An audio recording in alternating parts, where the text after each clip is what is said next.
اعوذ باللہ من الشیطان الرجیم بسم اللہ الرحمن الرحیم لن تنالوا البر حتى تنفقوا مما تحبون وما تنفقوا من شيء فإن الله به علیم۔ یہ سورہ آل عمران کا 10واں رکوع ہے، جہاں سے چوتھے پارے کی ابتدا ہو رہی ہے، جس میں اللہ تبارک و تعالی نے انفاق فی سبیل اللہ کا ذکر کیا ہے، جس میں خاص طور پر یہ ہدایت دی گئی ہے کہ نیکی کا کمال درجہ اس وقت تک حاصل نہیں ہو سکتا جب تک کہ تم اپنی پسندیدہ چیزوں کو اللہ کی راہ میں نہ لگا دو، اور تم جو کچھ بھی خرچ کرتے ہو اللہ تعالیٰ اسے خوب جانتا ہے۔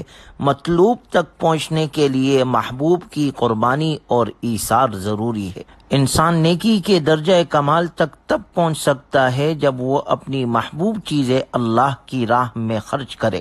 جب یہ آیت مبارکہ نازل ہوئی تو صحابہ کرام رضی اللہ عنہم اجمعین نے اپنی سب سے پسندیدہ چیزیں اللہ کی راہ میں دینا شروع کر دی، جس کے بہت سے واقعات احادیث مبارکہ اور تفسیر کی کتابوں میں مذکور ہے۔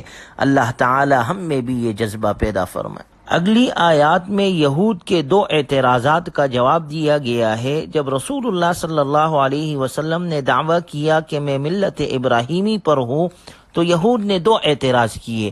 پہلا یہ کہ اگر واقعی آپ سچے ہیں تو اونٹ کا گوشت کیوں کھاتے ہیں جبکہ یہ ملت ابراہیمی میں حرام تھا؟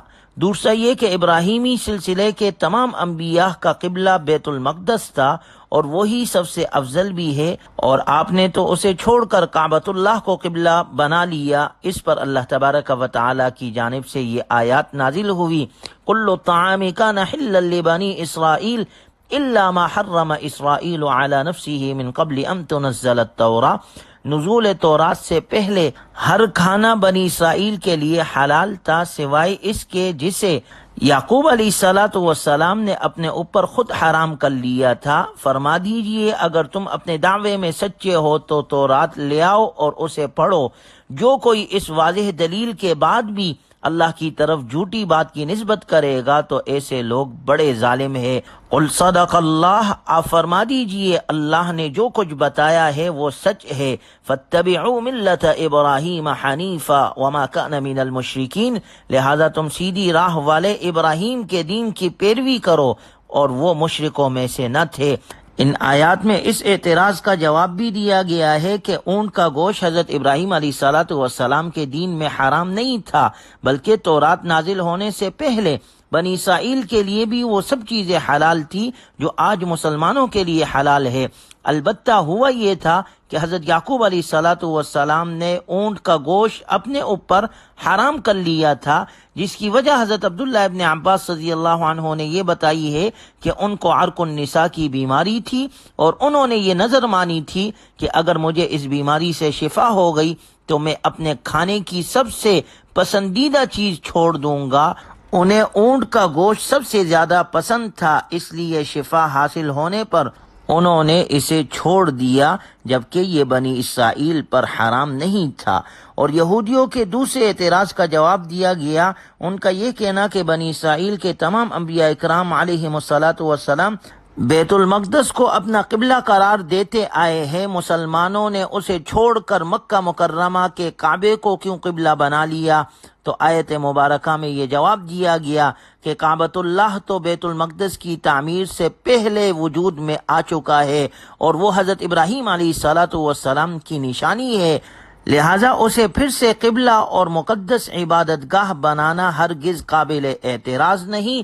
ان اول بیت وضع للناس للذی ببکۃ مبارکا وہدی للعالمین، سب سے پہلا گھر جو لوگوں کی عبادت کے لیے بنایا گیا وہی ہے جو مکہ مکرمہ میں ہے، وہ خیر و برکت والا ہے اور سارے جہاں کے لیے ہدایت کا مرکز ہے۔ فیہ آیات بینات مقام ابراہیم، اس میں کھلی ہوئی نشانیاں ہیں جس میں سے ایک مقام ابراہیم ہے۔ ومن دخلہ کان آمنا، دوسرا یہ کہ اس میں جو داخل ہو جائے وہ مأمون ہو جاتا ہے۔ وللہ علی الناس حج البیت من استطاع الیہ سبیلا، اور لوگوں پر اللہ کا یہ حق ہے کہ جو شخص اس گھر تک پہنچنے کی طاقت رکھتا ہو اس کے ذمے اس کا حج کرنا لازم ہے۔ ومن کفر فإن اللہ غنی عن العالمین، اور جس نے انکار کیا تو جان لے کہ اللہ سارے جہانوں سے بے نیاز ہے۔ دنیا بھر میں یہی وہ عبادت گاہ ہے جس کے زیارت کے لیے سفر کرنے کا مسلمانوں کو حکم دیا گیا ہے۔ جو شخص سفر وغیرہ کے اخراجات برداشت کر سکتا ہو اور وجوب حج کی دوسری شرائط بھی پائی جائے تو اس پر فوراً حج کرنا فرض ہو جاتا ہے، بلا عذر تاخیر کرنے سے وہ گناہگار ہوگا۔ روئے زمین پر کعبۃ اللہ سے پہلے کوئی عبادت گاہ نہیں تھی۔ حضرت ابو ذر غفاری رضی اللہ عنہ سے روایت ہے کہ میں نے عرض کیا، اے اللہ کے رسول، زمین پر سب سے پہلے مسجد کون سی تعمیر کی گئی؟ آپ علیہ الصلوۃ والسلام نے فرمایا مسجد حرام۔ گویا بیت اللہ بیت المقدس سے بھی پہلے دنیا میں موجود تھا۔ قل یا اہل الکتاب لم تکفرون بآیات اللہ وانتم تشہدون، آپ فرما دیجئے اے اہل کتاب، تم اللہ کی آیتوں کا کیوں انکار کرتے ہو حالانکہ اللہ تمہاری کرتوتوں کو خوب دیکھ رہا ہے۔ قل یا اہل الکتاب لم تصدون عن سبیل اللہ، آپ فرما دیجئے اے اہل کتاب جو ایمان لا چکے ہیں، تم انہیں اللہ کی راہ سے کیوں روکتے ہو؟ تم اس میں کجی تلاش کرتے ہو حالانکہ تم خود اس دین کی سچائی پر گواہ ہو۔ یاد رکھو کہ اللہ تعالی تمہاری حرکتوں سے بے خبر نہیں۔ سب سے زیادہ غلیظ انسان وہ ہے جو خود بھی گمراہ ہو اور دوسروں کو بھی گمراہ کرنے میں کوشاں ہو۔ اہل کتاب خواہ یہودی ہو یا عیسائی، وہ ایسے ہی ہے، خود بھی گمراہ ہے اور اوروں کو بھی گمراہ کرنے کی کوشش کرتے ہیں۔ اس کے بعد 11ویں رکوع میں آیت نمبر 108 تک ایک خاص واقعے کا ذکر ہے جس کے بارے میں یہ آیات نازل ہوئی۔ مدینہ منورہ میں 2 قبیلے اوس اور خزرج کے نام سے آباد تھے۔ اسلام سے پہلے ان کے درمیان سخت دشمنی تھی اور دونوں میں وقتاً فوقتاً جنگیں ہوتی رہتی تھی جو بعض اوقات سالہ سال جاری رہتی تھی۔ جب ان قبیلوں کے لوگ مسلمان ہو گئے تو اسلام کی برکت سے ان کی یہ دشمنی ختم ہو گئی اور اسلام کے دامن میں آ کر وہ شیر و شکر ہو کر رہنے لگے۔ بعض یہودیوں کو مسلمانوں کا یہ اتحاد پسند نہیں تھا اور وہ اس کو دیکھ کر جلنے لگے اور انہیں تکلیف ہونے لگی۔ تو ایک مرتبہ دونوں قبیلوں کے لوگ ایک مجلس میں جمع تھے، یعنی اوس اور خزرج کے جو مسلمان ہو گئے تھے۔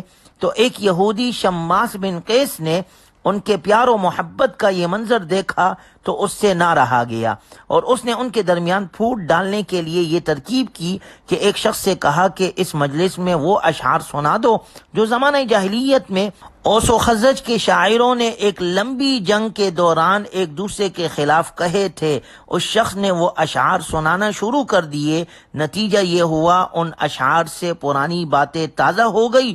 شروع میں دونوں قبیلوں کے لوگوں میں زبانی تکرار ہوئی، پھر بات بڑھ گئی اور آپس میں نئے سرے سے جنگ کی تاریخ اور وقت مقرر ہونے لگا۔ آپ علیہ الصلوۃ والسلام کو جب اس کا علم ہوا تو آپ علیہ الصلوۃ والسلام کو سخت صدمہ ہوا۔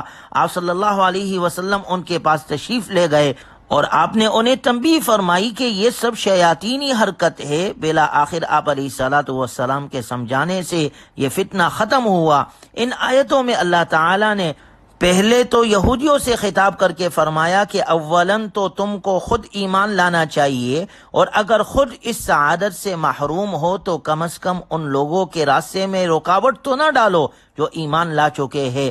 اس کے بعد بڑے مؤثر انداز میں مسلمانوں کو نصیحت فرمائی اور اللہ نے ذکر فرمایا یا ایھا الذین آمنوا اتقوا اللہ حق تقاتہ وَلَا تَمُوتُنَّ إِلَّا وَأَنْتُمْ مُسْلِمُونَ، اے ایمان والو اللہ سے ڈرو جیسے کہ اس سے ڈرنے کا حق ہے، اور خبردار تمہیں کسی اور حالت میں موت نہ آئے بلکہ اسی حالت میں آئے کہ تم مسلمان ہو۔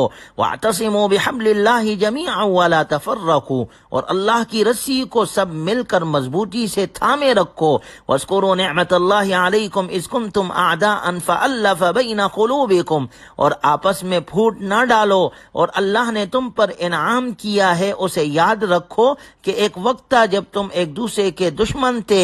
فَأَلَّفَ بَيْنَ قلوبکم فاصبحتم بنعمتہ اخوانا، پھر اللہ تعالیٰ نے تمہارے دلوں کو جوڑ دیا اور تم اللہ کے فضل سے بھائی بھائی بن گئے۔ وکنتم علی شفا حفرۃ من النار فانقذکم منہا، اور تم آگ کے گڑھے کے کنارے پر تھے، اللہ نے تمہیں اس سے نجات عطا فرمائی۔ اسی طرح اللہ تعالیٰ تمہارے لیے اپنی نشانیاں کھول کھول کر واضح کرتا ہے تاکہ تم راہ راست پر آ جاؤ۔ اللہ تعالیٰ ہمیں بھی کامل طور پر دین پر چلنے والا اور قرآنی تعلیمات پر عمل کرنے والا بنائے۔